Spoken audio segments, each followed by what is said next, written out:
Hola, ¿cómo están? Bienvenidos y bienvenidas a un nuevo episodio de la cápsula espacial. Hoy día en esta cápsula subimos a 4 cosmonautas. Ya está Paz Vidaurre aquí a mi lado, ustedes lo pueden ver. ¿eh? Abajo en la imagen, le vamos a hacer así, allí, al otro lado, ahí. Ahí está Romina Catenacci. Y aquí a mi lado, no, para el otro lado, No, allá. Maya. Claro, al otro lado, No. ahí sí, ahí está, Matías Ambiado. Ay, Matías se subió de nuevo a la cápsula, estuvo ahí en clases, ¿no es cierto? Y nos está acompañando hoy día, ya saliendo un poco de sus clases de magíster. ¿Cómo estuvieron esas clases, Matías? de doctorado le bajaste Ah, dos. del Doctorado, doctorado, po. del doctorado, ya. Bien, intenso. Extrañaba estar en este espacio saliendo de nuestra órbita. ¿Ya? Súper familiar para mí. Y esas 2 semanas fuera fueron súper intensas, pero bastante productivas. Entonces, en algún momento les puedo ir comentando las experiencias y todo eso. Así que Muy bien. agradezco nuevamente la invitación a la cápsula. ¿Ya? Lo extrañé. Romina, ¿cómo está Te usted? extrañamos. Bien, aún con frío, aunque los santiaguinos y los sureños me odian, pero yo tengo un frío patológico, entonces en Iquique hace frío, pero no como es de allá. Pero igual tengo No, frío, igual tengo mm, estufa. sí. Estufa, sí, nosotros también tuvimos una estufa ahí. Tenemos No. una estufa. Claro. Sí. Bien, hoy día estamos con el tema de autismo en la parte 2, dado que la vez que nos juntamos con Romina, ahí estuvimos conversando acerca del autismo y bueno, cosas que pudimos ver, nos quedamos cortos en el tiempo. Alcanzamos a ver la parte de la infancia, ¿no es cierto?, de las características infantiles en el desarrollo y llegamos como hasta prebásica, pero de ahí nos quedamos, o sea, y así todo lo apretamos lo más posible. Hoy día abordamos el tema de los niños que se convierten en adultos, dado que este es un gran tema para nosotros, porque cuando empezamos a trabajar con un niño, y ahí Romina me puede confirmar esto también, Paz y Matías, como terapeuta, a nosotros nos urge porque necesitamos recuperarlos rápidamente, lo más pronto posible, ¿no es cierto? Eh, Muchos papás me dicen, mira, es la condición, ¿no es cierto? Es la característica. Pero nosotros que lo hemos visto en diferentes edades, vemos que lo pasan mal. Entonces, ¿qué es lo que tratamos de hacer nosotros? Es que los niños sean felices, que lo pasen lo mejor posible. Y yo creo que esa es una de las condiciones que vamos a tratar de sobre destacar acá en esta reunión. Así que empecemos, sin más, empecemos a hablar del tema. Romina, me imagino que tú atiendes, igual que yo, ¿no es cierto? Niños, niñas, jóvenes, adultos, te ha tocado trabajar con diferentes edades. Empecemos con los niños primero para que sigamos un orden como el otro día, ¿ya? Y partamos de los niños de 4 o 5 años y de ahí vamos a ir subiendo. Quería partir por algo re interesante que dijiste recién y que siempre me gusta reforzarlo. Cuando uno trabaja con un niño con trastorno del espectro autista que se va a convertir en adulto, ¿ya? Tenemos esta sensación de que vamos a trabajar con niños y tenemos que siempre jugar con niños, pero estos niños van creciendo, ¿ya? La idea es que nosotros como terapeutas es que estamos construyendo junto con la familia un estilo de vida para un adulto, ¿ya? Entonces, no por nada esto de que se convierten en adultos, no es menor el título. ¿Ya? Yo al principio de decir, así como pero le di más la vuelta y efectivamente cuando uno habla con los papás o con los cuidadores, trata de hacer como un largo plazo, decir, bueno, estamos trabajando esto, vamos de a poquito, partimos con cosas, contacto ocular, acción y atención conjunta, todo lo que vimos la semana pasada, pero pensando en que va a ser un adulto y queremos que este adulto sea lo más funcional posible y que esté lo mejor posible insertado dentro de la sociedad, ¿ya? Entonces, no es menor esto de tener siempre claro que estamos trabajando con un niño, después con un adolescente, pero queremos que sea lo más funcional posible. ¿ya? Y lo que tú dices, a medida que van avanzando los niños y las personas con autismo, van cambiando tanto los terapeutas como las formas de abordaje. Entonces, me parece relevante seguir avanzando en lo que habíamos visto, ¿ya? Ya los chiquititos hablamos harto, también hay más información, hay cursos, talleres, un montón de cosas, pero siempre muy ligada a los niños. Todavía se está dejando de lado este niño que va como 8, 9, 10, adolescente, adulto, está poco explorado todavía, ¿ya? Y Lo que pasa es que ahí, para ir matizando un poco el tema, los jóvenes, ¿no es cierto?, adolescentes, es como si ya aprenden a hablar y ya están en el colegio, ¿cuál es el ya está. problema? Sí, ¿cuál es el problema? Y nosotros sí sabemos cuál es el problema. Y ahí para ir como matizando el tema, ¿no es cierto? Sabemos que hay problemas. Yo demuestro un botón nomás, no sé si esto lo hemos comentado más anteriormente. Eh, Me llegó un paciente que tenía 12 años y un chico, un joven, le vamos a poner Matías, le vamos a poner de nombre, aprovechando que Chao. tenemos Matías ahí. Y este joven me dice, ¿sabes qué? Me gustaría que me dieras un medicamento para que yo pueda tener amigos. Entonces yo pensaba, qué terrible. Ojalá existiera ese medicamento, ¿ya? Si es que fuera así. Y yo le dije, la verdad es que no hay. Entonces me decía, es que ese es mi problema, porque yo en el colegio no tengo amigos. Son todos poco amigos, entonces nadie quiere estar conmigo. Ese es mi problema. Yo por eso estoy aquí, me decía. Él lo tenía como súper claro, imagínate, tenía 14 años. Lo tenía Sí, se súper lo tienen claro, claro. ¿ya? Entonces, pucha, uno dice, oh, yo llevo ya 25, 30 años trabajando con chicos con autismo y lo he visto en las diferentes edades, ¿ya? Por eso puse también en la página, en el Facebook, el taller de TEA que hicimos en la universidad, ya con jóvenes, con estudiantes. Y porque efectivamente lo que uno va viendo es que hay que tomar acciones, decisiones y hacer cosas mucho tiempo antes de que se produzca un problema como este, ¿ya? Un problema que para algunos puede ser menor, pero efectivamente a los chicos lo pasan mal, po, lo pasan mal, son víctimas del bullying, los molestan, se sienten poco insertos en un grupo, ¿no es cierto? Imagínate que los chiquillos cuando iban al taller de TEA, las mamás lo primero que me decían todo el rato me decían, y estamos hablando de mamás de jóvenes de 14, 16, 18, 25, había hasta uno de 28 años, para que se hagan una idea. Toda esa edad teníamos. Y me decían, ¿sabe qué? Les encanta venir a este taller. Se sienten tan bien, se sienten integrados, se sienten partícipes.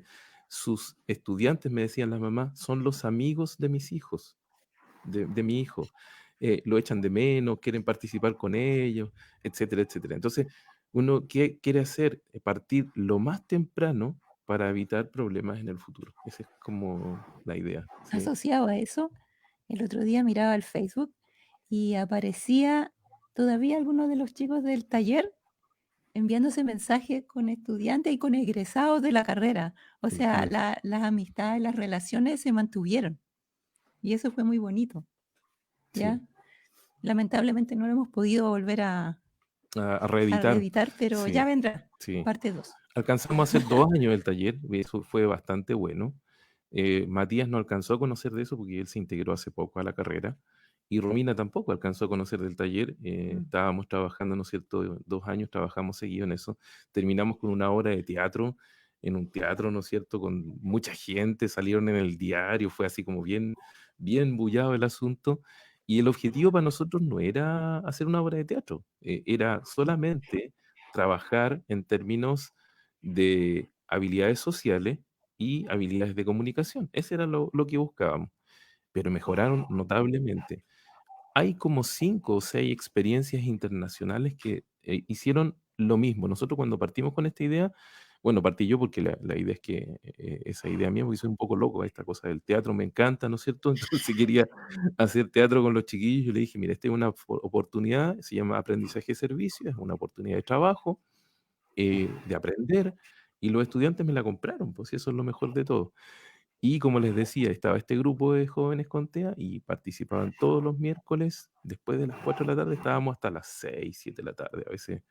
Y fue muy, muy entretenido. Ahí Camila también participó, Camila González, porque ella estaba estudiando psicología y se agruparon allí unos chiquillos que eran compañeros de ella, que ahora son todos psicólogos.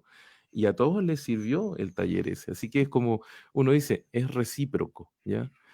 Pero ahí ya me pegué un salto hasta la adolescencia. Volvamos atrás Al colegio. al colegio, que es la parte clave, ¿no es cierto? Hablemos del colegio. Uf, hablemos del colegio. Bueno, A mí ¿vamos a me hablar del surge, colegio o vamos a hablar del sistema educacional chileno? Porque Pues son hartas cosas. Vamos a tratar de no meternos en la pata de los caballos. Matías, adelante. antes que desarrolle la idea, ¿cierto, Romy? Me gustaría que como especialistas en el área nos pudieran aclarar un poco esta dualidad que yo observo desde un poco más afuera, porque estamos hablando de TEA como un conglomerado de características donde una de ellas está ligado a las capacidades de socialización. Entonces, en la primera infancia posiblemente estas personas no desarrollan mucho estas habilidades, son un poco más reacios a la interacción social, pero ¿en qué momento se produce esta transición en que ellos mismos son los que expresan esta necesidad? Entonces yo creo que ese es un momento crítico en que claramente hay que cambiar la visualización del enfoque terapéutico. Entonces yo considero, como no experto en el área, que es algo muy, muy relevante y sobre eso nos podrían comentar un poco, porque si bien uno puede asumir que es un cuadro que tiene dificultades de socialización, en algún momento ellos lo explicitan como una necesidad. Entonces me parece bastante relevante. Y antes de que se me vaya la idea, también me parece súper interesante lo que comentaba al inicio Romy con Mauro cuando nos dicen que sobre niños hay mucha información y que en los adultos no hay tanto. Pero por ahí yo me he pillado leyendo otras cosas por derivación que los estudios que se ligan a aspectos imagenológicos, todos se realizan en personas adultas, a la inversa de lo que uno pudiera creer, como son niños generalmente los que se estudian, los estudios de esas características están apuntando hacia los adultos. Entonces ahí hay dos temas que también podríamos ir desarrollando. Sí, Romina, aparte. a ver, me ha pasado dos cosas. La edad entre que los niños se dan cuenta de esto es porque efectivamente han tenido ya muchas experiencias caóticas de esto de querer ser amigos, de tener pocas herramientas y de ser torpes socialmente y que no resulta. Pues hay algo ahí que no está funcando bien. Esto pasa a diferentes edades, ya lo he visto en niños de 7 años, 8 años, me he encontrado con niños de 15 años recién empezando a preguntarse qué pasa con esto.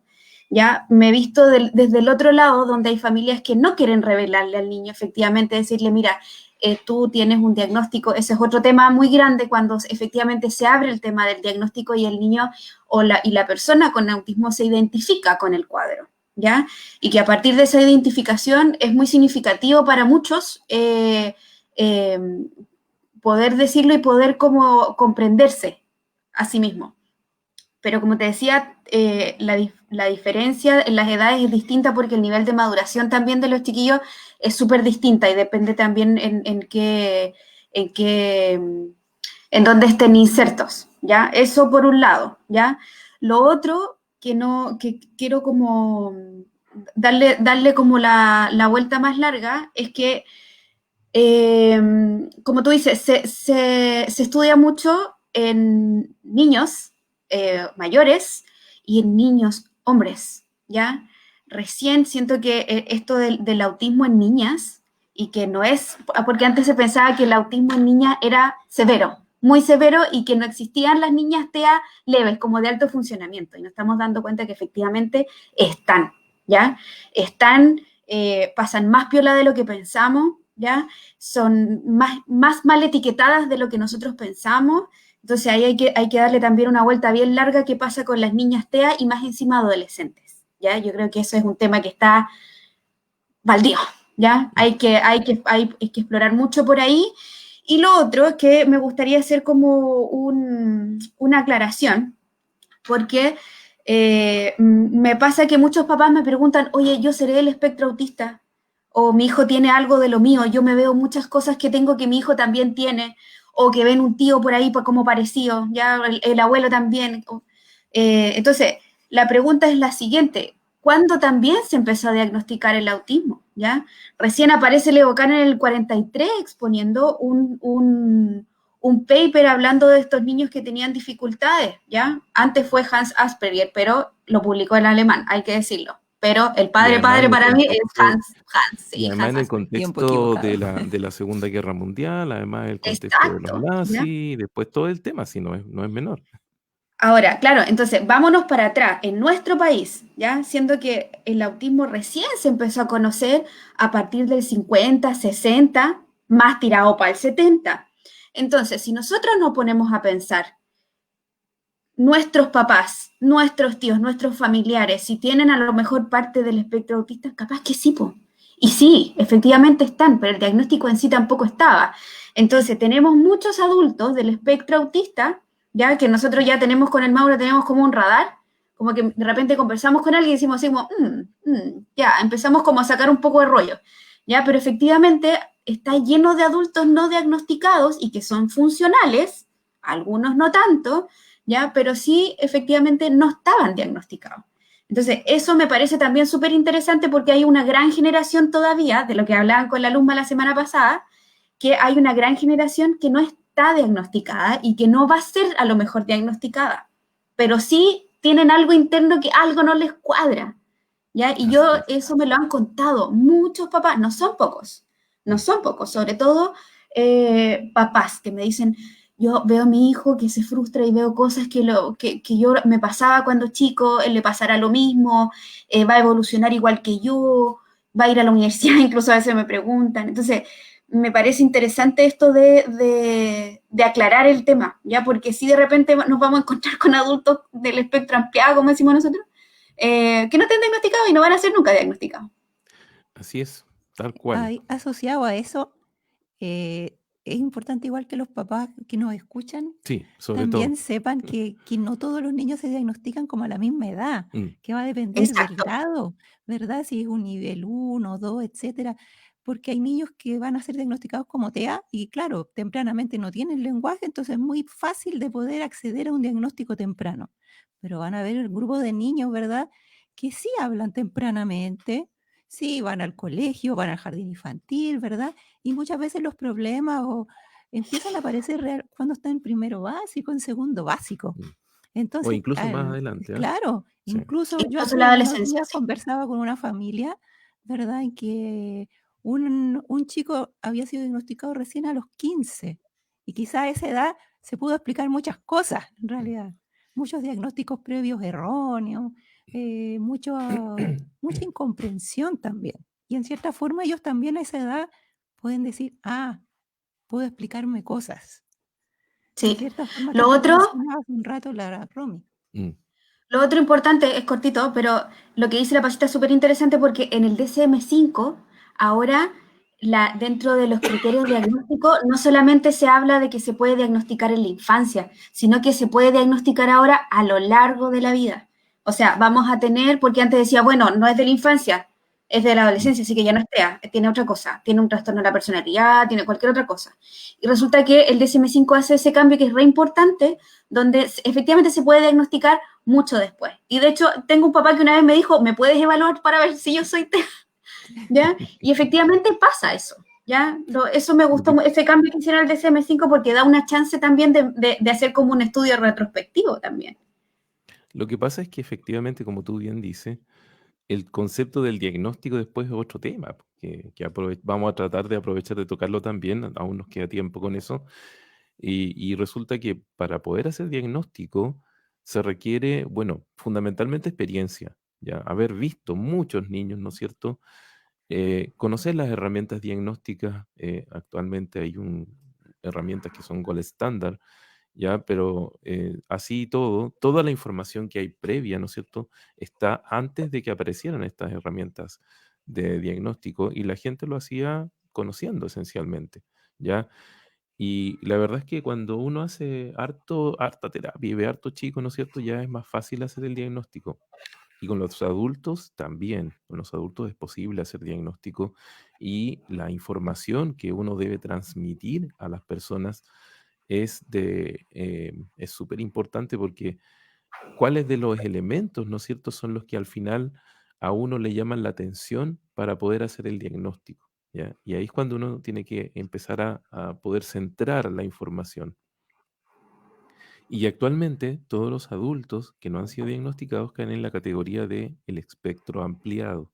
Es decir, no es TEA, pero está en un límite un poco difuso, ¿no es cierto? Y la verdad es que cuando nosotros empezamos a interactuar, nos decimos, sí, bueno, sí, también lo tiene. Cuando uno hace los checklists, ¿no es cierto? Hace las pruebas y pasa las pautas, hay papás que te dicen, tal como a Romina, te dicen, yo tengo casi todo eso que usted me estaba preguntando por mi hijo. Como uno dice, bueno, sí, efectivamente. Y uno dice, ¿y se los ha arreglado bien hasta ahora? Y los papás te dicen, bueno, sí, en general sí, me las he arreglado bien, funcionó bien, pero, y ahí cuando aparece el pero, aparecen una serie de problemas de tipo social. Ahí nos pregunta Eileen, eh, ¿cualquier especialista puede detectar a una persona con TEA? ¿Debe ser un neurólogo, un psicólogo? Yo pienso que no cualquiera, ¿ah? Yo soy un poco reacio a eso del concepto de cualquiera. Yo pienso que tienen que ser personas entrenadas, Con ¿ya? experiencia. Con experiencia de haber visto hartos casos, porque si no se confunden con otro tipo de patología. Y si no Sí. tienes la experiencia, la utilización de instrumentos un poco más bien estandarizados. Eh, si no, hay problemas entre medio. Y efectivamente, como pone ahí justamente Yesenia, fue tratado cuando chico por déficit atencional, fue tratado de Mucho. adolescente por síndrome bipolar. Yo vi a un paciente que tenía 5 diagnósticos diferentes. 5 diagnósticos. Un joven de 15 años tenía 5 diagnósticos diferentes. Y yo estuve conversando con él media hora y dije, TEA. Pero ¿cuál es la diferencia? La interacción, el tiempo. Al final uno va desarrollando lo que se denomina ojo clínico, ¿ya? Entonces, tal como pone ahí, ojo clínico es más importante a veces que el mismo test con números que te da un factor. Ese número es parte de la apreciación, pero no es el que te determina finalmente el diagnóstico. Complementa. Es un Ahora, complemento. es importante también lo que dice. eh, Nosotros en general como terapeutas efectivamente podemos detectar el TEA, podemos detectar chiquillos que tengan sintomatologías del TEA. Ahora, el que pone el diagnóstico clínico y médico es el neurólogo y que nosotros como terapeutas les tenemos que dar la información a ellos para que efectivamente lleguen al diagnóstico que nosotros pensamos que puede ser. Entonces, es una comunicación bidireccional. ¿Ya? Pero Así es. efectivamente, lo que más necesitamos en este momento, profesores que detecten el TEA, papás que detecten el TEA, pero no lo pueden diagnosticar, si eso es, ¿ya? Entonces, si yo puedo ver en la calle, puedo ver, no sé, pues de repente voy al supermercado y le saco la foto a algunos chiquillos, yo efectivamente detecto que tiene algunos síntomas y tiene algunas características del espectro autista, pero yo como fono no puedo llegar y decir que, ¿sabes qué? Tu hijo es TEA. Sí puedo darle y decirle, mira, ¿sabes qué? Encuentro que pasa esto, ve algunos indicadores, te voy a derivar al neurólogo, al psiquiatra infantil, qué sé yo, para que a ver qué pasa con esto, ¿ya? Entonces ahí hay que ir jugando Trabajar con en eso y equipo. efectivamente, pues, los que hemos trabajado un poco más de tiempo con los chiquillos con TEA, el ojo clínico es mucho más agudo, porque bueno, a veces un test me ha pasado, y yo debo decirlo abiertamente, soy un poco reacia a los test. Me ha pasado que en los test aparece un niño con trastorno del espectro autista cuando no lo es, tiene otras características, o al revés, son falsos positivos. ¿Ya? Ujú. Entonces, eso también es importante destacar en la pregunta. No me acuerdo cómo se llamaba la otra chiquilla. Ahí Matías nos está ayudando con eso. Aileen. Aileen, perdón Aileen. Aileen, yo tengo déficit atencional. Sobre ese punto a mí me gustaría detenerme un poco porque lo encuentro extremadamente relevante, sobre todo nosotros que estamos formando a futuros profesionales, hay personas que nos escuchan que también están formando y hay estudiantes que en este caso, si yo digo algo, me podrían desmentir si no es así, pero yo soy un convencido que el ojo clínico es muy importante porque el ojo clínico, como se conoce de forma coloquial, no es nada más que tener información teórica muy asentada en nuestros sistemas cognitivos. Entonces, no es que a uno se le ocurra, puede pasar alguien y dice, podría tener No No pinta es es la una de... tinca. tincada, no es una tincada, no. Sí, no es una Que no tincada. suene El tan ojo superficial. clínico, Claro, Sí. sí, sí. está basado en contenido teórico, en expertise, en años de entrenamiento. Y es súper importante, yo eso lo remarco bastante en las cátedras. Cuando estamos nosotros pasando instrumentos que si bien son muy, muy importantes, los estandarizados, que están formalizados, yo le digo a los estudiantes que están en tercero o cuarto, yo esto se lo paso a un compañero que esté ingresando a primer año y lo puede pasar igual porque él lo lee, incluso las preguntas están escritas, ahí no hay mucho conocimiento. Lo que te convierte en profesional es ser capaz de detectar a una persona que tenga algún tipo de trastorno con el contenido que tú vas adquiriendo a lo largo de todo su proceso de formación. Entonces, eso es el ojo clínico y hay que darle bastante énfasis desde mi perspectiva para formar profesionales competentes. No nos sirven personas que estén recitando un instrumento de inicio a fin, que tienen las preguntas escritas, si es que no saben para qué están constituidos o formulados cada uno de los ítems que están abordando. Entonces, eso es extremadamente importante, ¿no? Muy bien dicho, Por Matías, ahí muy bien dicho. está Es Nico. una muy buena aclaración porque en el fondo puede hacer que las personas piensen que es como que tú lo aprendiste de solo mirar, pero efectivamente detrás de todo el entrenamiento hay un proceso cognitivo de base. Es un trabajo bastante importante. Es lo que actualmente yo le compartí el otro día un estudio a la Romina a propósito de eso, que se está haciendo ahora diagnóstico con sistemas de inteligencia artificial. Y lo que hace un sistema de inteligencia artificial es procesar información a través de un algoritmo que determina cuáles son los elementos relevantes. Y pudieron establecer y comparar qué hacía, por ejemplo, qué tan efectivo era hacer diagnóstico con test como el A22, ¿no es cierto?, versus el MChat, ¿ya? Y fíjate que el MChat más una persona entrenada podía hacer diagnóstico tan certero como un A22 que es carísimo, que requiere un entrenamiento especial, Y una certificación una especial. certificación especial, ¿no es cierto? Que ahí es cuando uno dice, Mucho dinero. mucho dinero, sí, mucho dinero, estamos hablando de más de 1 millón y tanto de pesos chilenos, mucho dinero, ¿ya? Demasiado. Y son de las cosas que uno dice, mira, fíjate que eso es parte del sistema de entrenamiento que va a permitir hacer diagnóstico. Esa es la parte de diagnóstico, pero una vez que están diagnosticados, ¿qué es lo que nosotros vemos con mayor frecuencia en la etapa escolar? Aquí nos va a aparecer de nuevo la misma palabra y el mismo concepto de todas las veces que aparece Matías junto con nosotros. Matías, prepárese. Funciones ejecutivas. De nuevo, ¿no es cierto? Lóbulo frontal, funciones ejecutivas, ¿ya? Porque efectivamente el principal problema que encontramos nosotros en estudiantes de colegio, ¿no es cierto?, de básica, son los problemas con las funciones ejecutivas, particularmente el tema del control, ¿no es cierto?, el control inhibitorio y las fallas en la flexibilidad cognitiva para enfrentar problemas, ¿ya?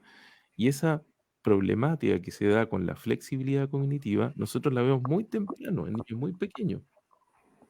¿Qué te dicen los papás? Es que mi hijo hace unas tremendas pataletas, ¿ya? Yo sé que me están escuchando por aquí más de alguno que ha sido paciente mío, ¿no es cierto? Que está ahí con, ¿no es cierto? Que nosotros le decimos a los papás, bueno, la pataleta no se va a morir. Pero dicen, ya, pero es que llora todo el día, po. Entonces uno dice, bueno, sí, es un problema. Sí, claro, no es que, sí, efectivamente.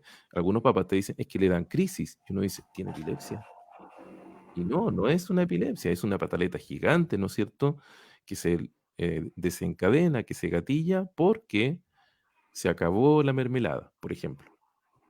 Porque se fueron por un camino que no es el correcto, que no es el habitual, porque la ropa se la tuvieron que cambiar al extremo tal de chicos de, estoy hablando, 10, 12 años.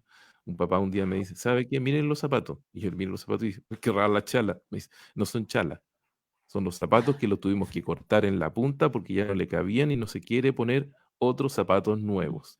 A mí también me pasó eso. No te puedo creer, capaz que era el mismo paciente.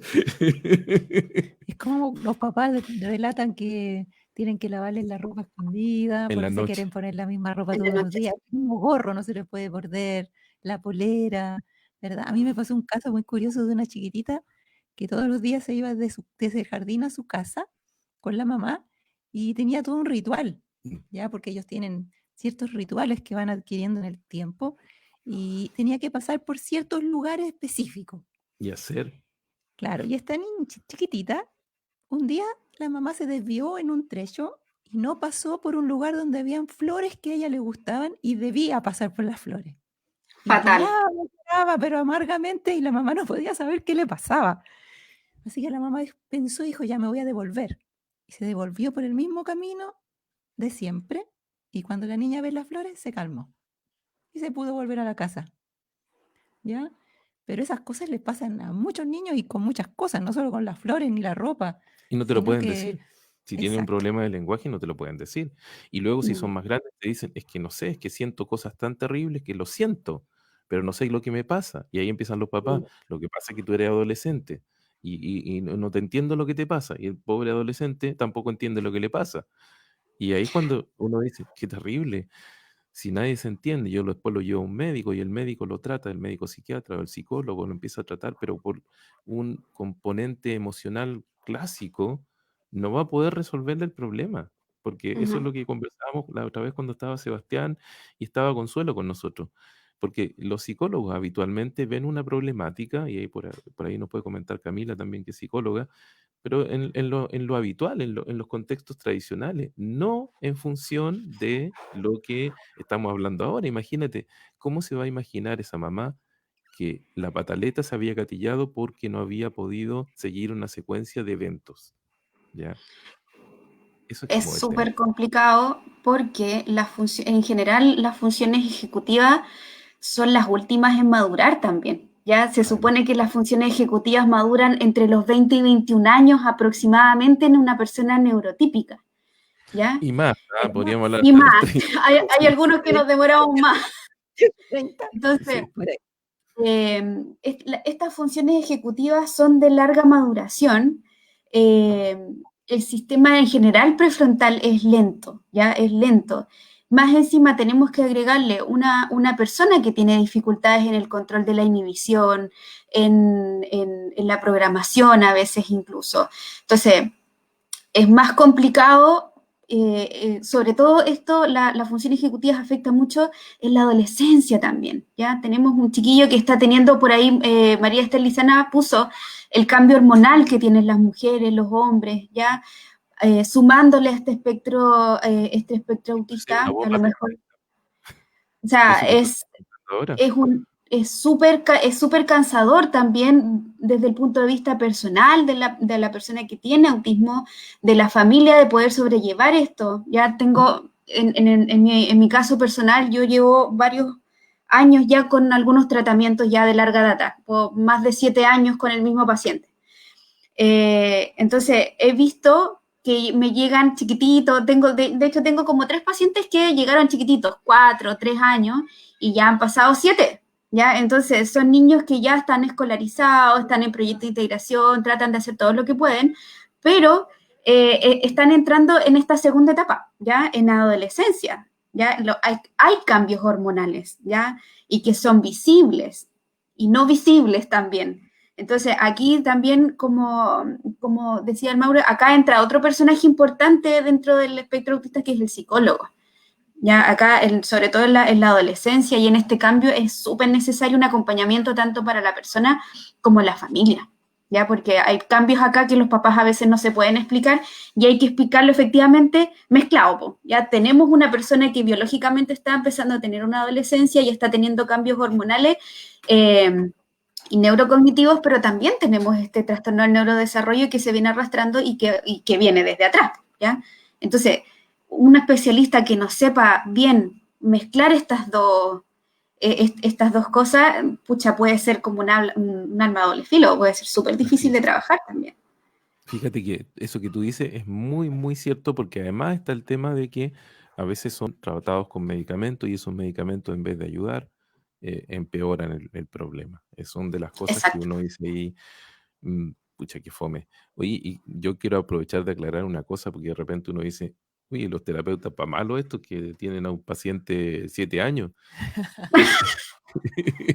No es eso, ¿ah? No es eso. Hay niños con TEL que también están 7 años, Sí, pero pero no no, es, sí, no todos los días, ni todas las no, semanas, ni todos los años. no es eso. Lo que ocurre es que en la medida que los chicos van progresando en edad, aparecen otras necesidades, otras problemáticas asociadas. Inicialmente hay un problema para aprender a hablar, ¿no es cierto? Y una vez que desarrollan el lenguaje, aparecen los problemas de la comunicación efectiva asociados a las dificultades pragmáticas. Y una vez que ya están en el colegio inserto, están los problemas de aprendizaje, ¿no es cierto? Los problemas sociales, ¿no es cierto? Por otro lado, el insertarse en el grupo, etcétera, etcétera. Y en cada uno de esos momentos uno va ayudándole con servicios de fonoaudiología.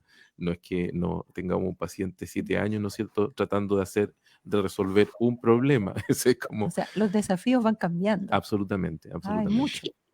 Y depende del niño también. O sea, yo tuve un paciente que nos demoramos, porque siempre digo nos demoramos, papá, familia, todos juntos, nos demoramos 3 años que lograra decir algo. Y claro, pues efectivamente este chiquillo tenía un trastorno del espectro autista moderado, nivel 2, pero también tiene una apraxia del habla Claro, severa, además, ¿ya? sí. Entonces, a veces uno piensa que solo viene el autismo solito, ¿ya? Él tiene un montón de comorbilidades también. La comorbilidad, para los que no conocen, la comorbilidad son los otros trastornos que vienen asociados al cuadro, ¿ya? Sí, es importante que lo menciones, Romina, porque generalmente nos ganamos un combo nosotros, ¿ah? Combo 1, combo 2, ¿no es cierto? Que implica trastornos del espectro autista, trastornos del lenguaje, trastornos de la atención, ¿no es cierto? Y todo eso en un solo esquema. Es un tema que no es menor, ¿ah? Uno dice, uff, ya, entonces tenemos que ir trabajando sistemáticamente en todo esto y la verdad es que es harta pega de todos, la familia, los amigos, Multidisciplinaria. todos los terapeutas que están trabajando, el terapeuta ocupacional, el psicólogo, el psiquiatra, neurólogo, todos trabajan en conjunto, esa es una realidad. Ya, acá en esta ciudad que es chica, ¿no es cierto? Se dan cosas buenas que uno puede comunicarse con las personas de manera más amable, y no es tan estricto ni hay tanto rigor y uno puede comunicarse abiertamente con gente del equipo fácilmente. En otros lugares es más complejo, ¿ah? Es mucho más Sí. complejo y los tiempos de atención también son más largos. Recuerdo muy bien a un amigo psiquiatra que me decía, chuta, yo lo voy a poder ver en un mes más porque tengo mucha gente para verlo y está con medicamento. Me decía, si tú ves algún problema que sea evidente relacionado con el medicamento, avísame, mándame un WhatsApp, mándame un mensaje, mándame un correo y lo vemos antes. Eso es trabajar en equipo, ¿ya? Es como muy, muy importante, ¿no es cierto? Sobre todo en la edad de la adolescencia que estamos hablando, hasta los 12, 13 años. Porque como bien decías tú, Romina, ahí es la tormenta perfecta, o sea, a los 14 años, niñas y niños, es un caos, ya es un tema enorme. Vamos a poner Yo el los quería ejemplo. volver un Sí, poquito atrás, porque como que se saltaron el colegio, me parece. llegaron a la... Céntranos, Pasita, céntranos. Sí, yo quería hacerle una pregunta así como para...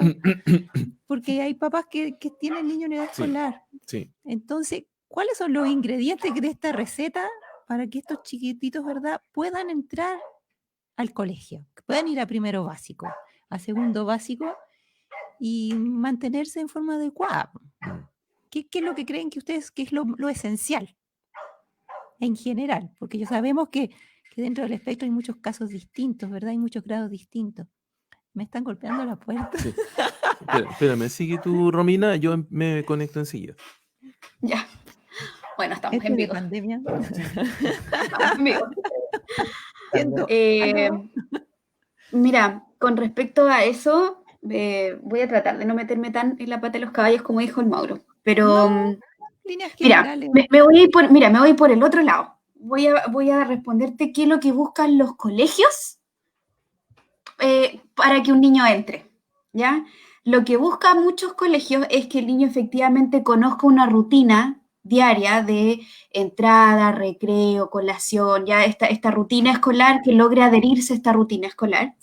También te traen de Yo siento preescolar. que no siempre piden, no todos piden un lenguaje expresivo, por ejemplo, pero sí la mayoría pide, así como casi checklist, pide el control de esfínter, ya que a veces eso es muy tardío en muchos niños con TEA, piden control de esfínter, que tengan una adherencia básica a la rutina diaria y que no tengan tantos problemas comportamentales como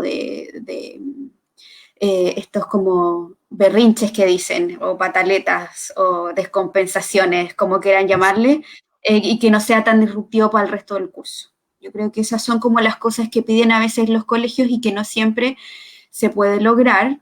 Y por otro lado, no siempre están los terapeutas o los profesores en el conocimiento, y ese es el problema que tenemos aquí en Chilito, ¿ya?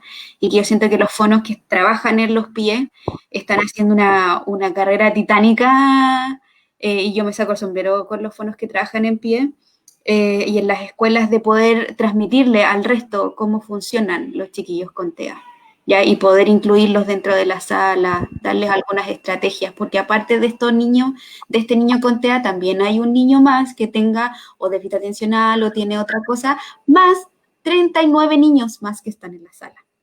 Entonces, Todos es una distintos. carrera titánica para el sistema educacional, para los profes, el profe que está dentro de la sala todos los días, es una carrera casi imposible de poder hacerlo. Entonces, a veces yo me pongo en los dos lados, un papá que efectivamente necesita que su hijo se integre y que lo incluyan dentro de un sistema escolar, porque efectivamente quiere entrar y quiere estar, pero por otro lado, el colegio dice, pucha, el profesor dice, pucha, ¿cómo me manejo con este niño que apenas conozco el trastorno, más los otros 39 que están dentro de la sala? Estamos hablando de un primero o segundo básico, donde son unos niños que no están sentados mirando la pizarra. Ya son niños que hay que mantenerlos sentados y hay que hacerle un montón de trabajo disciplinar. Entonces, solo pensarlo y decirlo ya me agoté.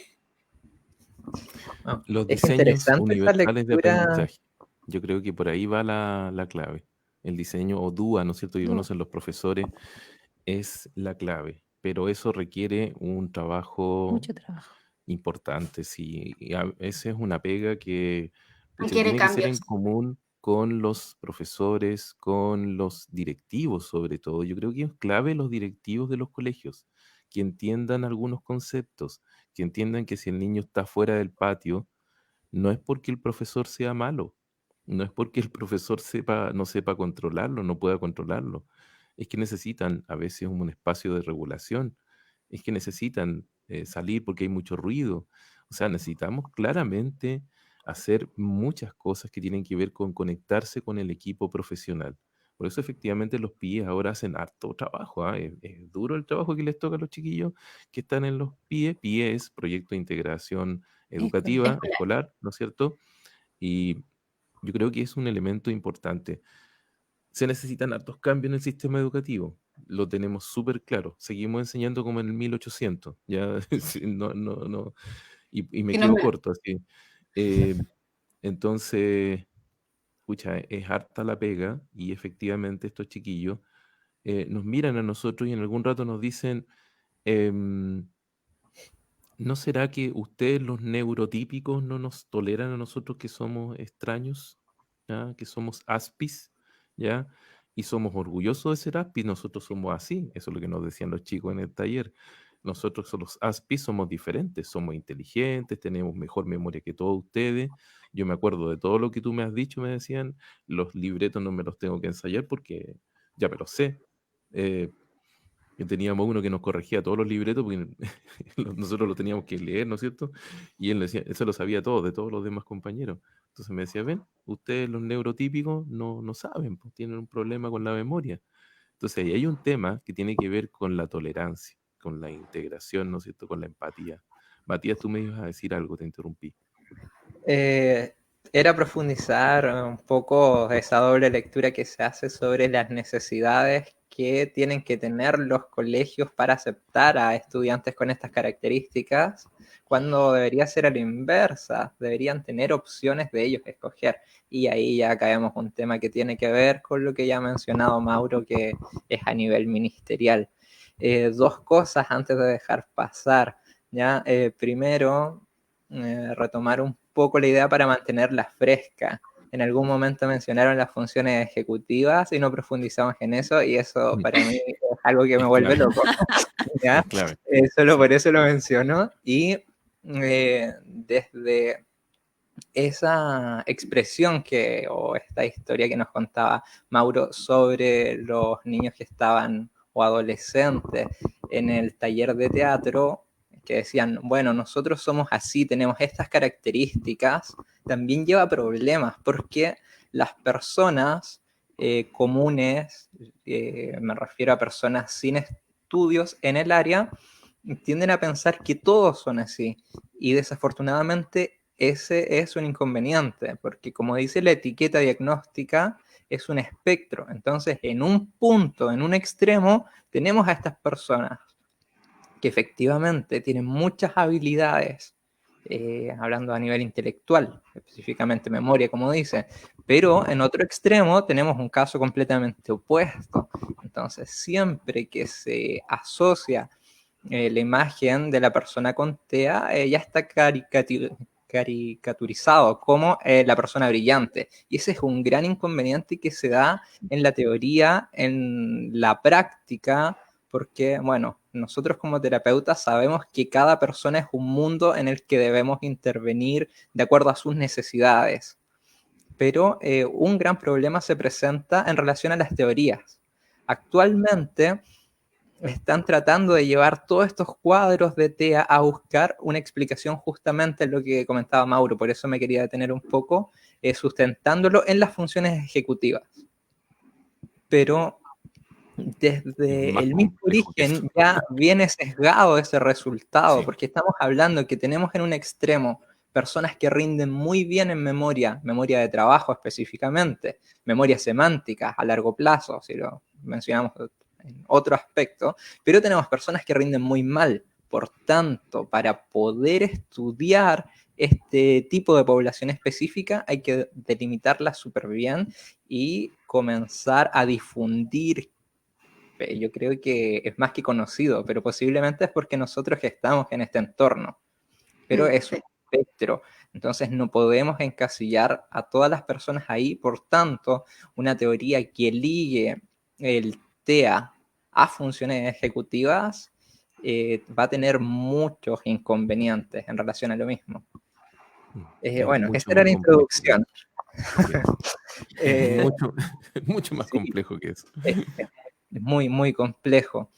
En relación a lo mismo, no sé, ustedes que son los especialistas en el área, por ahí hay bastantes investigaciones y eso me parece muy, muy interesante, porque desde la teoría nosotros podemos comprender que hay personas que fallan en la planificación, en flexibilidad, inhibición, atención, muchas variables a considerar, pero los estudios científicos reflejan que al realizar una comparación entre el rendimiento de niños con TEA, niños con TEL, incluso niños normotípicos, no hay una gran diferenciación en la ejecución de la mayoría de las tareas. Eso es súper interesante, porque da para pensar bastante. En contraste, cuando se hace una valoración externa o indirecta de funciones ejecutivas, que es por reporte de los padres o de los tutores, ahí es donde se observan las mayores diferencias. Entonces, por funciones ejecutivas vamos a tener que comprender la valoración directa, que es el desempeño que ellos realizan, y cómo lo observan las personas de su entorno más cercano. Entonces ahí se abren 2 líneas de investigación súper interesantes, como mínimo, Sí, ¿no? claro. Lo Yo que me tú bien pregunto, dices, Matías, tiene que ver con el tema de las evaluaciones y los test. Efectivamente, pueden rendir con test bastante bien, pero en el rendimiento posterior, en la vida diaria, tú dices, pucha, si en el test le fue así, ¿qué pasó? Porque ahora tiene estas dificultades, porque no se adapta, porque es tan inflexible, y es porque efectivamente es mucho más complicado que rendir en una tarea de un test. Ese yo lo creo que es uno de los elementos que deberíamos resaltar. Y otro de los elementos importantes es que efectivamente de todas esas funciones ejecutivas, yo pienso, y no sé, Paz y todos me van a tratar de colaborar o contradecir, yo creo que una de las más complejas tiene que ver con el tema de la flexibilidad cognitiva, ya que tiene que ver con el poder ser capaz de adaptarse a los cambios, ya, dado que es lo que más problemas les trae en el colegio y en la vida diaria en el fondo. Porque si las circunstancias cambian y tú no estás acostumbrado o no eres capaz de tolerar el cambio, se provoca un caos. Y para muestra un botón no me los dejo con este ejemplo. Llega a mi consulta un paciente enojadísimo, enojadísimo, así pateó la puerta, botó las cosas. Estoy hablando de un joven de unos 16 años. Y venía pero furioso. Le dije, ¿qué te pasa? Y me dice que en mi casa hicieron poroto. Y yo dije, ¿no te gustan los porotos? No, me encantan los porotos, pero es que me dijeron que iban a hacer lentejas, pues, ¿y por qué no me avisaron? Entonces, es como si me dijeron que iban a hacer lentejas y después hacen porotos, ¿por qué lo cambian? Y no me avisan. Entonces, eso, que lo estoy reflejando en un solo ejemplo, aparece muy temprano, muy chiquititos, ¿no es cierto? Y es lo que uno trabaja muchas veces, que tiene que ver con, oigan, traten de, les decimos a los papás, traten de que sus hijos sean capaces de tolerar el cambio, cambien un poco la rutina. Y ahí es cuando aparecen los papás y te dicen, ¿y por qué? ¿Por qué hay que cambiar las cosas? Y uno dice, ups, parece que el espectro es bien ampliado. Es decir, son del espectro también. Entonces uno dice, ¿y por qué me dice esto? No, lo que pasa es que nosotros somos súper rutinarios. Ah, ok. Son de los detalles que... Entonces yo pienso que de todas las funciones ejecutivas, esa puede ser una de las que más resalta. No sé si qué opinan ahí. Paz, Romina. Sí, ¿sabes qué? Mira, voy a agarrar de la última pregunta porque a veces los papás me dicen, pero ¿cómo? Yo en todos lados veo que hay que tener una rutina establecida. Mm. Sí, entonces ahí les voy explicando a los papás que efectivamente hay que tener una rutina establecida para después aprender a quebrarla, ¿ya? Entonces, muchas veces se explica y me pasó también con alumnas una vez que me preguntaban, profe, yo leí en todos lados que efectivamente los niños hay que tenerles una rutina diaria, no hay que salirse de ahí y hay que ser bien específicos y todo. Sí, pues efectivamente cuando son chiquititos nosotros le pedimos a los papás o a los cuidadores que tengan una rutina bien establecida, que traten de no salirse de ahí, que ocupen el mismo vocabulario para que vayan adquiriendo un poco más de vocabulario semántico, qué sé yo, pero la idea es que el niño tenga esta estructura para después ir quebrándola. Porque yo le digo a los papás, ojalá su vida diaria fuera de la burbuja de la casa funcionara así, pero la vida no funciona así. Entonces, si yo voy a tener en terapia un niño y que lo voy a tener como sistematizador por un tiempo muy largo, tampoco le estoy dando un beneficio, porque finalmente la vida no funciona así, es súper impredecible. Entonces, la estrategia, y para que se vaya entendiendo también, ¿ya?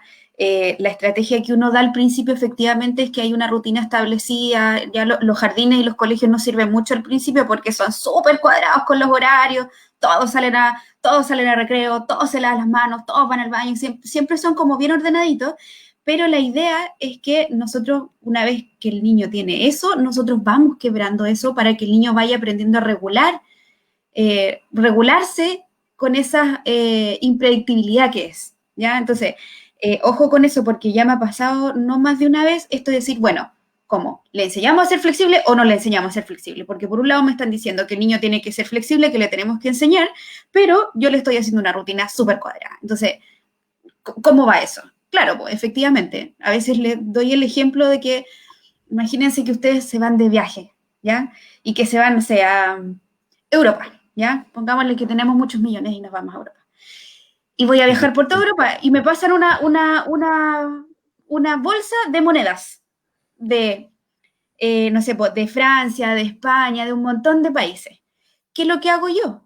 Lo primero que hago es que me voy a planificar y me voy a ordenar. Primero voy a ir acá, primero voy a ir acá, primero voy a ir acá, primero voy acá. Entonces voy a ordenar las monedas que voy a ocupar en este país, en este país, en este país. Y una vez que yo tenga todo ordenado, veo que me compro o que le regalo a mi familia, qué sé yo. Pero una vez que yo tenga algo establecido, ¿ya? Porque si me pasan todas las monedas y voy y llego a Francia y voy a donde el vendedor, no puedo estar, porque ahí las funciones ejecutivas se me van donde mejor pueden estar, ¿ya? Entonces, para que vayamos aclarando también, primero, orden. Los niños con TEA, las personas en general, son sistematizadores y así se sienten bien, se sienten tranquilas, ya se alivian, pero la vida no funciona así que nosotros como terapeutas tenemos que enseñarle tanto a los papás como al niño esto de qué hacer, ¿ya? Tanto a través de la conducta como del lenguaje, qué pasa cuando esto se quiebra, cómo aprender a hacerlo más llevadero, porque efectivamente, como dice Mauro, lo pasan pésimo y la explosión de cortisol que hay a veces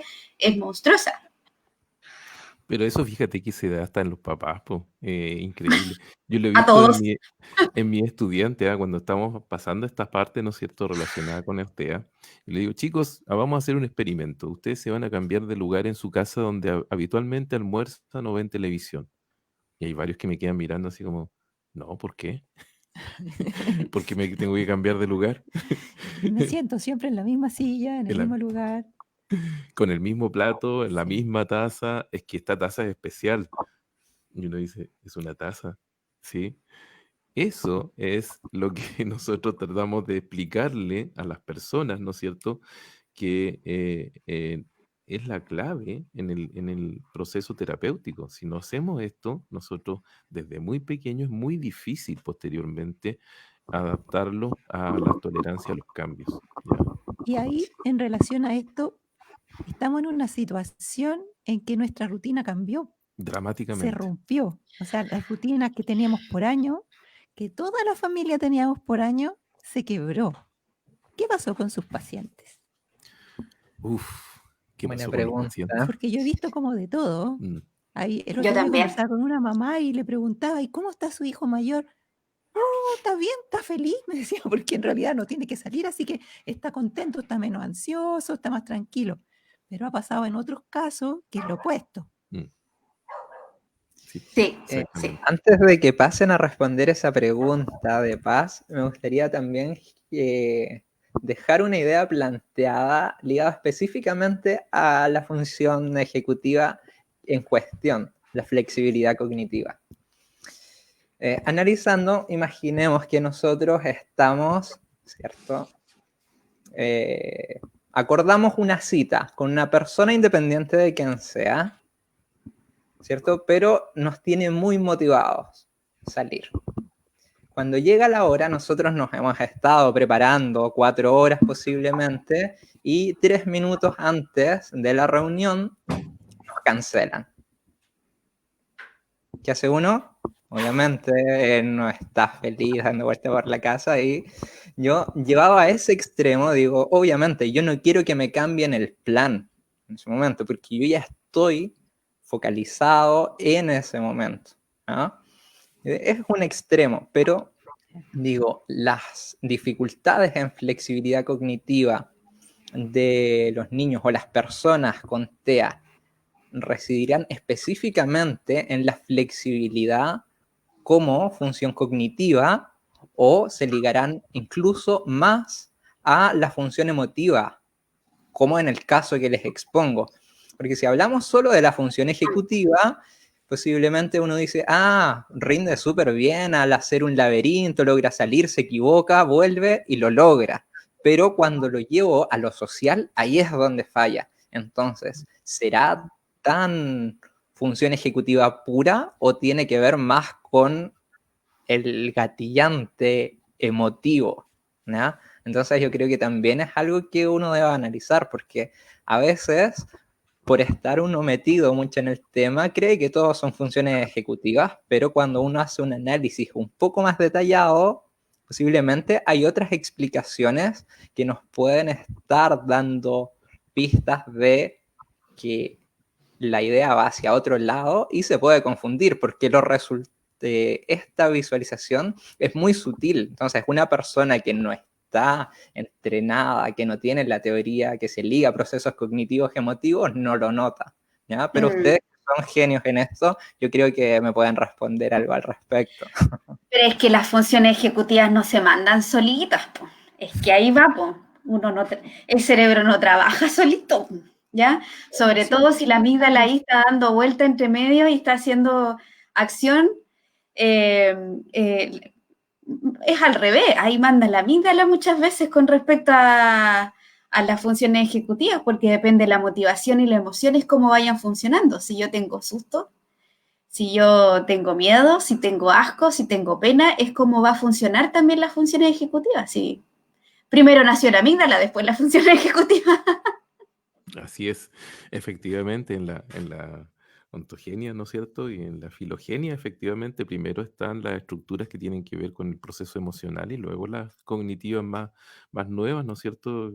Como bien ahí siempre sabe Matías y nos puede explicar con detalle todo eso, pero fíjate que un tema clave que podemos mencionar ahora es que efectivamente una terapia bien llevada considera todos estos aspectos, no considera solamente los aspectos puros, ¿no es cierto?, y duros relacionados con la toma de decisiones. Por eso en algún rato hablamos de esta cosa de nosotros tomamos las decisiones con las tripas, con el corazón, con el cerebro, bueno, con todo. Y efectivamente porque la interacción es así, tal cual.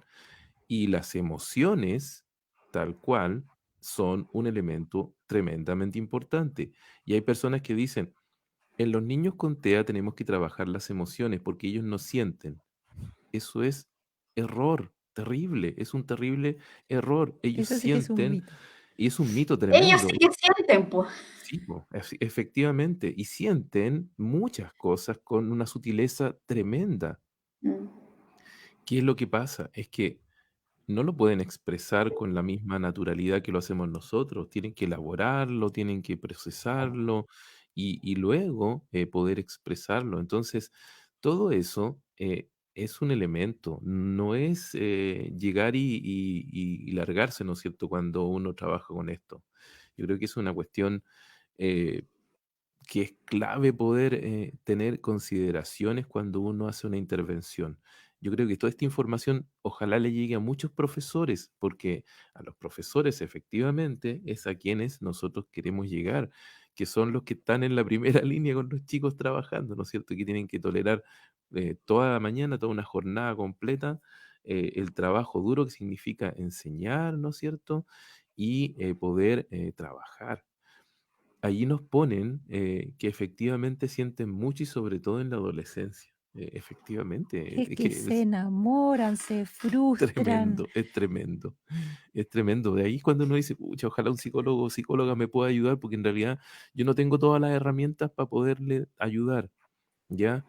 ¿Y qué hace uno? Darle ideas de cómo poder trabajar, pero había un chico que una vez me decía, es que estoy tan enamorado de ella y ella se va a ir de la ciudad, ¿qué voy a hacer? No, la voy a tener que seguir. Y él decía, es que no la puedes seguir, le puedes escribir, le puedes llamar por teléfono. No, es que me voy a ir con ella, me voy a ir con ella. Y se fue con ella. Así como para hacerle el cuento corto. Se fue con Muy ella, bien. tuvieron que bajar del bus, así como son de las cosas que hay que considerar, ¿no? Hay que considerar. Chiquillos, se nos Sobre ha pasado el eso, tiempo, pero flash, pero vamos a tratar de alargar un poquito más porque no nos podemos quedar con algunas Hay cosas. que cerrar algunas cosas antes de Sí, terminar. sí. sí, wow, Matías, vamos interesante. cerrando. Bueno, mi última intervención se liga un poco a lo que veníamos hablando para ir cerrando todo el tema de funciones ejecutivas, cierta configuración cerebral, y tiene que ver específicamente con eso. Yo por ahí muchas veces he leído o escuchado que las personas con TEA tienen un cerebro distinto. No sé, los estudios que se han realizado no consideran el cerebro distinto de una persona normotípica. ¿Dónde se encuentran estas diferenciaciones? Y lo podemos ver claramente con todo el correlato clínico que nos ha dado Paz, Mauro, Romy, lo que hemos visto con la regulación emocional y la interacción con las funciones ejecutivas, es que no es el cerebro en sí, sino son las conexiones que muchas veces son hipofuncionales. Entonces ahí uno no va a encontrar un cerebro distinto en un neurotípico y en una persona con TEA, donde puedan estar las diferenciaciones en las vías de conexión. Por eso nosotros vamos a encontrar esta dificultad en la regulación emocional, en cómo asocian su propia percepción y con base en eso van a ejecutar una determinada conducta. Entonces eso también es importante considerarlo como parte de los mitos ya Que hay fuera que ir de desechando, ¿ah? Sí, discusión. hay que ir desechando. Sí, es muy importante. Nos preguntaban más arriba acerca del tema de qué pasa cuando entran al colegio a la enseñanza media. Sí, ¿Ya? Yo creo que es clave la anticipación a los profesores. Eh, no es muy buena idea, no, no, al contrario, es una muy mala idea presentarlos al curso como este es el niño con TEA, que he visto algunos profesores que hacen eso. ¿Ya? Esa es una muy mala idea. Lo que yo creo que funciona muy bien son esquemas en los que se puedan compartir actividades, tal como las que hicimos nosotros con los chicos en teatro. Ya, les invito a ver el video que dejamos colgado ahí, está muy interesante porque es un resumen de las expresiones que hacían los estudiantes y los chicos que participaron en el taller que tenían TEA, ¿no es cierto? La condición TEA. en cierta forma es como incorporar, hacer actividades o talleres de habilidades sociales, Conjunta, incorporando a los chicos con TEA, pero a sus pares. sí, Porque sí, además los chicos neurotípicos, entre comillas, ¿verdad? También tienen problemas en las habilidades sociales. sí, Y en un adolescente, en un preadolescente, ¿verdad? Tienen dificultad para acercarse a las niñas, para conversar, para hacer amigos. No son los únicos. no, Muchos no, tenemos problemas en habilidades sociales. sí. Entonces yo creo que favorece a todos. Y muchos psicólogos yo sé que están haciendo esa gran tarea en los PIE y en los colegios. Entonces algo que yo creo que ahí es donde hay que hincar el diente. Entonces, para que quede súper claro, recomendamos específicamente actividades que sean grupales, en que estén en el mismo nivel todos los chicos. Ya nosotros, ese fue el éxito del taller de teatro. Nosotros nos poníamos de acuerdo unos minutos antes, una media hora antes, en el trabajo que íbamos a hacer. Eh, nos poníamos de acuerdo Situaciones. en las situaciones que íbamos a contextualizar y en la problemática que íbamos a presentar. Y decíamos, ya, y tú, estudiante uno, estudiante 2, vas a hacer esto. Estudiante 3, vas a hacer el modelo a seguir por los chicos que tengan un problema. Por lo tanto, tú vas a presentar la solución. Y muchas veces mis propios estudiantes me decían, ¿y qué hago? ¿Qué tengo que hacer? Entonces, cuando ahí tú dices, "Pucha, yo pensé que lo teníamos resuelto, que la habilidad social ya estaba desarrollada y no estaba desarrollada tampoco". Entonces, es un tema que es muy importante y se debe trabajar en conjunto. ¿Ya? Entonces, las actividades son en conjunto y con modelamiento, el modelado, ¿no es cierto?, por parte de los chicos que tienen más habilidades, es una de las claves. Hicimos una experiencia muy, muy buena y con eso voy a cerrar la idea. Tomamos un estudiante y le dijimos, ya, tú te vas a burlar de los demás. Primero le preguntamos así, ¿a quién le hacen bullying? Y todos levantaban la mano. ¿Quiénes hacen bullying? Y levantaron otro lote, que eran los que hacían bullying, ¿ya? Ok, vamos a enseñar entonces a defendernos de estos maldadosos que nos hacen bullying, ¿ya? Y poníamos a dos que tenían más habilidades para hacer bullying, ¿no es cierto? Y se molestaban entre ellos. Y entonces decía uno, ya, pues, ¿cómo estáis? Pues cara de no sé qué.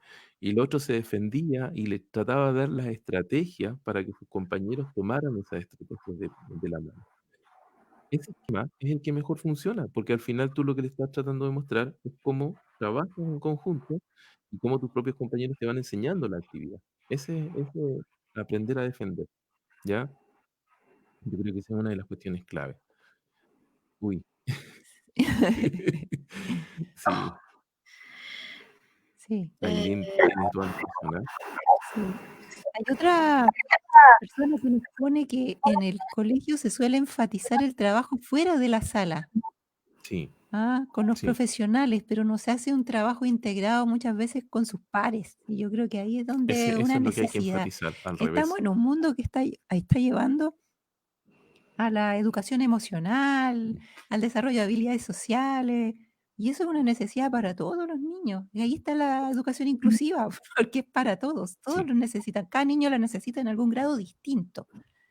Pero yo creo que es una gran solución el enfocarlo de esa forma, que sea para todos, no solo para los niños con TEA, porque todos los niños lo necesitan y de esa forma el recurso es mejor utilizado y trabajan con sus pares.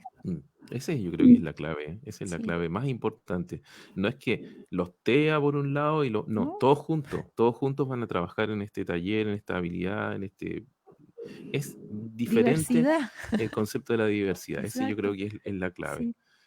Oye, hemos paseado, pero harto, no alcanzamos a llegar a la universidad. Sin embargo, lo de la universidad probablemente lo puedan escuchar en una actividad que vamos a estar en el próximo miércoles con Romina. Vamos a estar también por Facebook Live. La unidad de inclusión educativa que tiene la universidad nos invitó junto con Romina justamente a hablar del tema de autismo, ¿no es cierto? Pero ya en la etapa probablemente universitaria. ¿Qué pasa allí? Así que la última parte de este taller, de este Como los Facebook pierdes de Live, una. lo podrán ver el próximo miércoles a las 12, a las Vamos a 11. poner el flyer Vamos a ahí poner ahí en todo el la cartel cápsula espacial. para que lo puedan ver y nos puedan seguir escuchando. Como siempre ha sido un placer estar aquí. Yo podría estar hablando horas de esto, pero mejor me quedo callado. Matías, nos Bien. vamos despidiendo.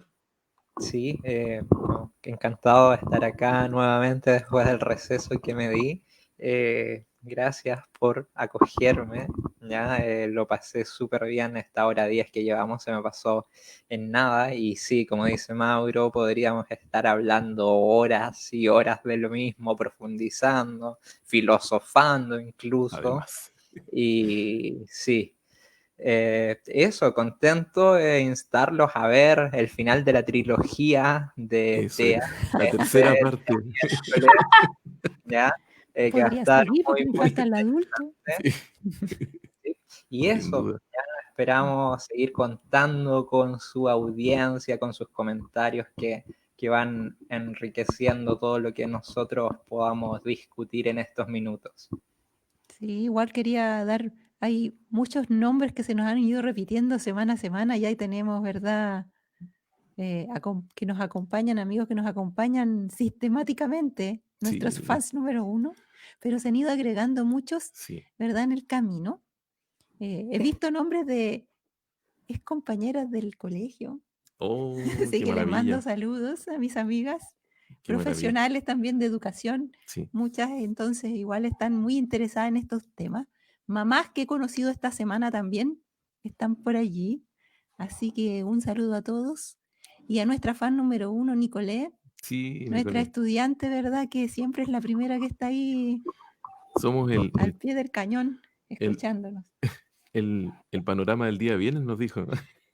Sí, ahí está. Linda. Saludos, Nico. Sí. Saludos. Romina, nos despedimos. Ya, cortito en verdad. Dejar claro que para nosotros es bien importante mi sensación con las personas con TEA es que tiene que ser, bueno, no solo con TEA, pero tiene que haber como una osmosis, ¿ya? Donde tiene que haber un aprendizaje donde algunos entran y otros salen de la vida de una persona, ¿ya? Los niños con TEA, las personas con TEA van cambiando. Al principio el fonoaudiólogo, el terapeuta ocupacional, incluso al principio es muy importante, después aparece el psicopedagogo, el terapeuta ocupacional y el fono ya no son tan importantes, luego aparece el psicólogo en la adolescencia y en la adultez, por lo tanto, tiene que verse como efectivamente lo es una condición, donde efectivamente se van surgiendo cambios en la persona y va necesitando ayudas. Por lo tanto, algunos vamos entrando y otros vamos saliendo.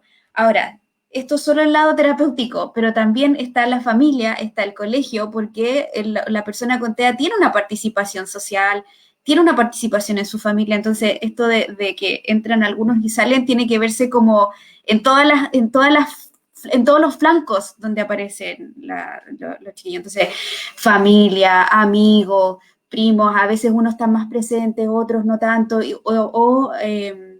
una serie Atypical que es muy buenísima, donde, por ejemplo, ahora que era adolescente, este chiquillo, el papá aparece más cercano cuando la mamá siempre fue su ancla emocional. Entonces, eso también es importante tenerlo claro, que es un continuo que va cambiando, como todos vamos cambiando, y que hay que aprender a conocer el cuadro para ver quiénes son los que deben estar más frente al niño o la persona y después saliendo. Pero siempre mirarlo como un continuo y no, por eso ahora viene la tercera parte. Sí, vamos a tener tercera parte. Así es, así es. Oigan, pucha, es un tema enorme. Como les decía, en la tercera parte nos van a ver ahí seguro. Quiero agradecerles a todos por haber asistido hoy día y quiero contarles que la próxima semana vamos a estar hablando del déficit atencional. Nos va a estar acompañando el doctor Julio Bolensky, quien es psiquiatra infanto-juvenil. Nos va a venir a presentar su nuevo libro, que es justamente acerca del déficit atencional, y vamos a bombardearlo de preguntas, pero claro, nosotros que tenemos una percepción bien especial, ¿ah? Así que vamos a estar trabajando con él el próximo viernes. Así que los invitamos desde ya, la próxima semana, el doctor Julio Bolensky, psiquiatra infanto-juvenil, nos va a estar hablando acerca del déficit atencional, que créanme ustedes que junto con los trastornos del lenguaje es de los diagnósticos más altos que hay en el mundo. Y en Chile es enorme, enorme. Así que ahí nos vamos a Acá estar. por lo menos 1 de 4. Claro, empiezan así como yo también. Así que muchas gracias por habernos acompañado y nos vemos la próxima semana. Que estén muy bien. Adiós. Bye.